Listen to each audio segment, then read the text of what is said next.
I'm not supposed to be talking about this, but because First things first, you're a producer on this movie as well. Yes. Had you read the book and then you were like, I need to bring this to life? How did the whole film come to life? Well, that's so nice of you to acknowledge the producing, because so many people want to talk about the acting, and honestly, the acting was the smallest contribution that I had to this film. So I was very fortunate to have such authorship in this story in a way that makes this movie so much more significant feeling, and I'm so proud of it, and I'm so excited to share it because of that. So no, I didn't find the rights to the book. I came into it once the movie was already a reality, and so it was really just about making sure that we honored the book as best as possible, and that we also were able to bring ourselves and some authenticity and hopefully even expand upon the book. And it was just like such a beautiful, rewarding experience. And I'm so proud of the movie, because normally if you play a woman that has like levity and light and humor, you don't also get the darkness and the pain and the trauma. Or if you do get those things, you don't get the levity and the light. So this is something where you get to see all the colors and messiness of this woman and her life and her story. And it's beautiful. And telling that is so much more than just the acting. It's in everything you see on screen, every sound you hear, the color of the movie, the production, the clothes, all of it. It's storytelling is in so many different mediums. So she hadn't even read the book, but she shrieked when she heard the name. And then I ended up going to a local bookstore like an hour later in this tiny town, and the windows were just covered in Colleen Hoover, Colleen Hoover, Colleen Hoover, Colleen Hoover. And I thought, okay, I feel like the universe is trying to tell me something. So I read the script that night, and I just so fell in love with Lily, and I just wanted to tell her story so much. But I think that's because she tells stories that are so human, it shows the messiness of the human experience. Like if Colleen, even in her real life, is talking about sadness or pain or trauma, there's also a dry humor and a sense of levity and wit and joy and love with her. Always love, always empathy. She sees everyone, and she goes the extra mile to look out for everyone and make sure they feel seen. And I think that was there a line or a detail that you like wanted to make sure made it into the film? The way Colleen writes is like fan favorite lines, so you know, like, okay, this is you're not like, oh, I hope I guess, you know, like there are some like greatest hits. But also it was just more about capturing the spirit of these people and capturing the heart of these people and doing it in the most authentic way. And we were all given a level of like freedom to inhabit the characters in a way that felt most authentic and real and raw and honest. And I think you feel that, like, we're not trying to do like a caricature of something we think someone might want. We're really just trying to make these people as living and breathing and real as like your friends and your loved ones as possible. And what did you do specifically here for Lily? I mean, for me, the way I always get into a character is through their wardrobe. When I literally inhabit them, I feel so much more. Clothes are very expressive to me. I feel like a different person given whatever I'm wearing. And so it was very important for me for her to be both utility and then like super fab and glam, to be masculine and feminine, to be, you know, vintage and new, to be, you know, sort of a mix of patterns. And because that's who she is in life, you know, she's somebody who is reconciling with the old while making way for the new. She's somebody who's very like practical and gets her hands dirty, but also, and very strong, but also has a vulnerability to her. And, you know, her clothes are really the way that, I guess that would be like my Pinterest board, is her clothes. And then music, to me, I always just like in the car on the way to work, no matter what I'm feeling, I'm like, music is like what gets me in. Reputation, just Reputation. That's what I listen to. Every character's playlist is Reputation.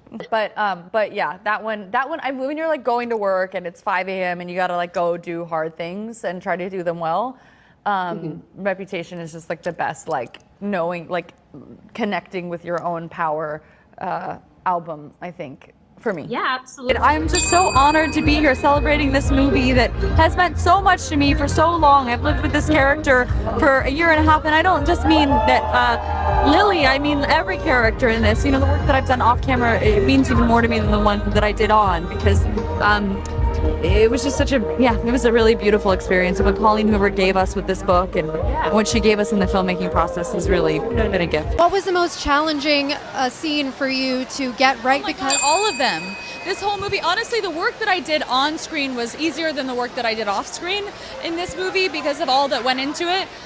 So I really look at I love a challenge though, and I'm just so proud of every bit of it. We went through a whole roller coaster of the human experience, and I'm very proud.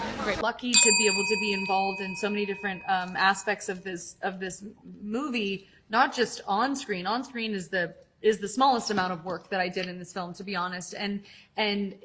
I took the relationships with my mother or my sisters or my children and my feelings, and I mean it's all over this film, and in ways that nobody will ever know, and I'll never tell anybody. But when I sit in that theater with my loved ones, they see themselves all over this film. Moments we've had together, things we've said to each other, and I think that's. I think that's why I feel so proud, and it's so personal to me. Go, what about you? What do you like? And you're just like, he knows what she likes. It is a wild thing to say, and it was not in the script, and it was crazy. And when I found that in the edit, I was like, oh my God, why is this not in the movie? And then, oh my gosh, it's just so thrilling in our house right now. We help each other, we work together so much. The iconic rooftop scene in this movie, my husband actually wrote it. Nobody knows that, but you now.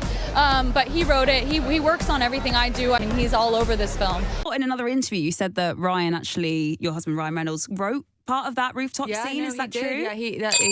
That's. I mean, I would have to compare it to the original one, but that's 90-something, 99% his. Yeah, he picking out music for movies. Yeah. When I saw that you Music did that, I was like, come on. Well, Susan Kent is an amazing music supervisor. She did such great work. And then one of our editors, Shane Reed, I actually worked with him on Taylor's music video that I directed. And at that point, he hadn't edited a film yet. He had done a documentary, amazing one with Nick Cave. But I was like, this man has to do movies, and he has to work with my husband. And then he ended up doing Deadpool, and then worked on this. So he's got a pretty good, but he has the best taste in music. So it was like we were really just like sharing music and sharing playlists and swapping songs in and out. And I mean, honestly, she was with me on this experience the whole time, all throughout it. So like, she really lived this with me.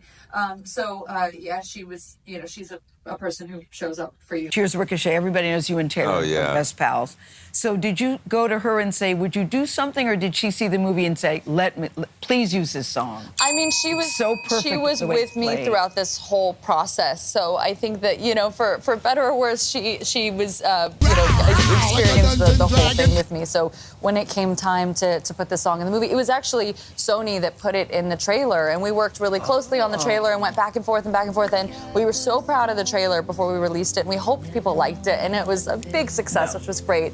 So to be honest, what really happened is we were like, we're gonna show the movie, and the studio was like, no, you're gonna show 20 minutes. So we're like, no, we're gonna show the movie. And they're like, it's not done. And I was like, they don't fucking care. It's true. They're like, if everything's not perfect and it's not done, and what if we're gonna change things? I was like, these are the people who authored the success of the book. You guys are what matter, and you guys seeing the movie is so important to us.